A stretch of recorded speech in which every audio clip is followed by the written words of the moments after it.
Smear campaign, everybody knows what that is, right? You've been studying narcissism, and you understand that it culminates with a smear campaign. After the narcissist discards you, well, really, it begins before that.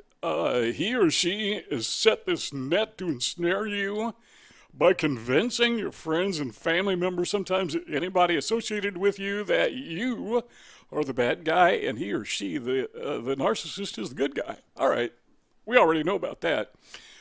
And we also know that smear campaigns can be very intense or they can be very light, but we don't think about it. I mean, do we? And you ever thought that sometimes a smear campaign, it could be that narcissist talks to maybe two or three people around the office and it stops there. But maybe, typically, it would be much broader than that. Well, what is the worst kind of smear campaign? I mean, if we go the full spectrum, what is that smear campaign that does the most damage? It's called jamming. When we talk about jamming, what we're talking about is this. If you have a radio signal that you're trying to send out and somebody else doesn't want you to send out that signal, they will jam your signal. That's not such a big deal anymore because of the advent of the internet, but back during the Cold War, the United States government would send radio signals and television signals, for example, to Cuba. And Cuba would jam the signals so that nobody could see them. So it was kind of, why do we bother sending the signals? Same thing with Voice of America in Europe. They would send signals, radio, television signals, to communist bloc countries, into the USSR, now defunct, obviously. And those signals would be jammed. So they would effectively block the signal. I mean, just so nothing absolutely positively got through. So there is a type of smear campaign that we use that term jamming, and the idea is that absolutely positively nothing gets through whatsoever, that you are totally 100% isolated from your social circle. So what we've learned so far is we got this thing called jamming. It is akin to a radio signal, and one individual that I read as I was studying for my notes here called it this. He said jamming is a psychological meant to silence expression or even support for dissenting opinion. End of quote. Now he's talking about people who are engaged in politics or whatever, and you're trying to silence what other people think. So you have an authoritarian society, say like, I don't know, Cuba, we mentioned earlier. And so the government decides that you're going to hear what we want you to hear and nothing else. That's jamming. That's social jamming. That's what they're talking about here with terrorism. So we take that, and I probably shouldn't say the T word because I'll get dinged on YouTube. I might have to edit that out. But what happens with the narcissist is they apply that same principle. Only it's not the government in Cuba, it's not the U.S. government being jammed, sending signals to Cuba. Rather, it is the narcissist who is playing the part of the T person. And you are the victim. But it's not just idle chatter. It's not just a little bit of, or moderate amount of smearing your good reputation. But it's trying to totally 100% isolate you from virtually everybody. That is the worst kind of smear campaign that you can imagine. If you want another illustration, just wait till and I don't talk politics on this channel, but just wait till the election comes around. Turn on your TV, turn on your internet, wherever you get political ads, and you see a lot of that, where they just trashing each other. Why do they do it? Well, because it's effective, I guess. Otherwise, they tend to do what works, and apparently that's what works. That's why they do it. So what we see is this. The narcissist, this is number 3, by the way, the narcissist sells himself with this understanding that if he can't shut off the shower, we can get the other people, the flying monkeys, accustomed to getting wet. Now keep in mind we're talking about the narcissist selling himself to your friends and family, associates, workers, co-workers, whatever. So before, or I should say as a component of jamming, the narcissist has to sell himself. He has to convince these other people for it to work effectively that he is the good guy and you are the bad guy. That is effectively the same thing as what we would call, what would we call that? PR campaign? I don't know. Number 4 is this. The agents then will malign those who support you. When we talk about agents, we're talking about flying monkeys. I just assume you do that. But what they are doing to you is they are blacklisting you. They're convincing others, and this is like carpet bombing. It's not occasionally happens here and there, but they are carpet bombing you, trash talking you, so that the narcissist is the good guy, you're the bad guy. That's typically what happens, but this is where it's just saturation. This is where it goes down deep, and you just can't escape it. Sometimes this happens. I don't know if you've been in that situation before.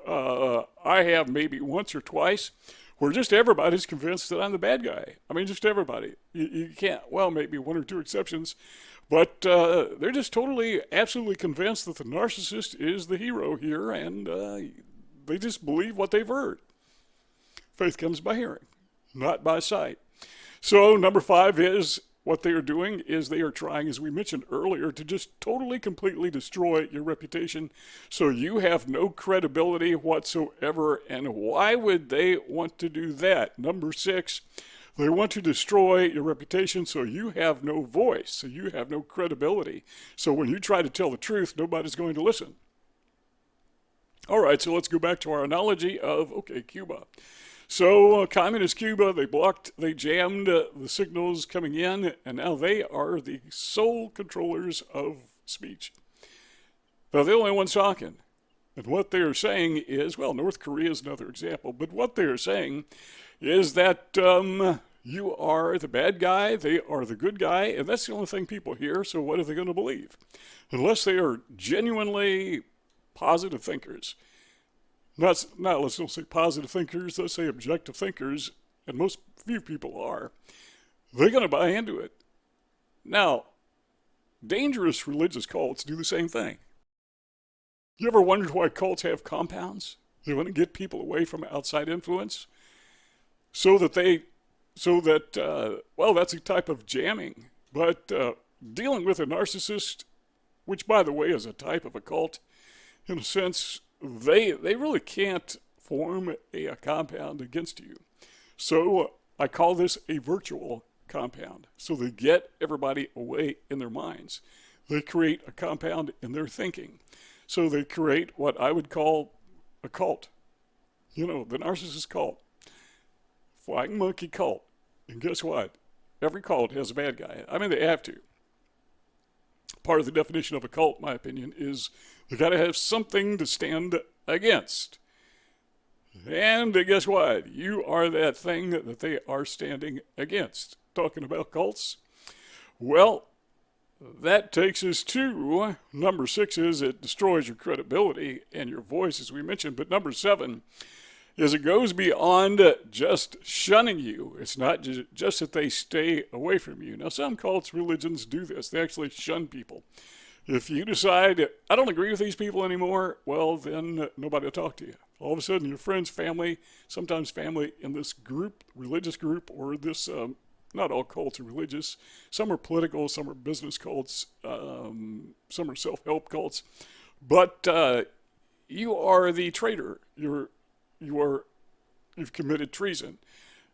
And so everybody shuns you because I don't know why they do it. It doesn't make any sense to me, but because you're the bad guy. Well, I guess everyone else is doing it. So it's kind of like secondary shunning. If you don't shun this person, then you will be shunned as well. So everybody shuns the bad guy so they themselves won't become the bad guy in the eyes of the fellow cult members or the flying monkeys. So it is permeating. And the objective is to make you the brunt of the joke. Humiliation. If you have ever noticed blacklisting in Hollywood, yeah, they do that. It doesn't matter what side it is on, one side or the other, but you may notice that late night comedians, if somebody isn't marching in step to their ideology, whatever, that person becomes the brunt of the joke. They become humiliated in the eyes of others. Sometimes it's deserved, sometimes not, but it always works. So if you have ever been the brunt of the joke, if flying monkeys, your former friends and family, have bought into the narcissist lie, and now you're just not worth consideration. You have been basically just dismissed. You've been shunned. You're totally out of the circle completely. That's jamming. I mean, the signal is just not getting through. You are totally, absolutely, positively jammed. And then number 8 is this is akin to shunning, but you are purged from all social interaction. Now notice that the narcissist does the exact opposite for himself. He increases or she increases the social interaction between himself, herself, and his or her flying monkeys. That is to say, your former friends. So jamming. Have you ever been jammed? If so, let me know. And if you have any additional thoughts that maybe I missed, because, I don't catch everything. So let me know your experiences with jamming. And when we're talking about jamming, we're talking about, one more time, a smear campaign that is all-encompassing, that is all-permeating. I mean, it is the worst kind of smear campaign out there. You see those 2 rectangles on the screen? If you want to keep on talking, let's keep on going. Just click one of those 2 rectangles. If not, then thanks for stopping by, and we'll see y'all next time.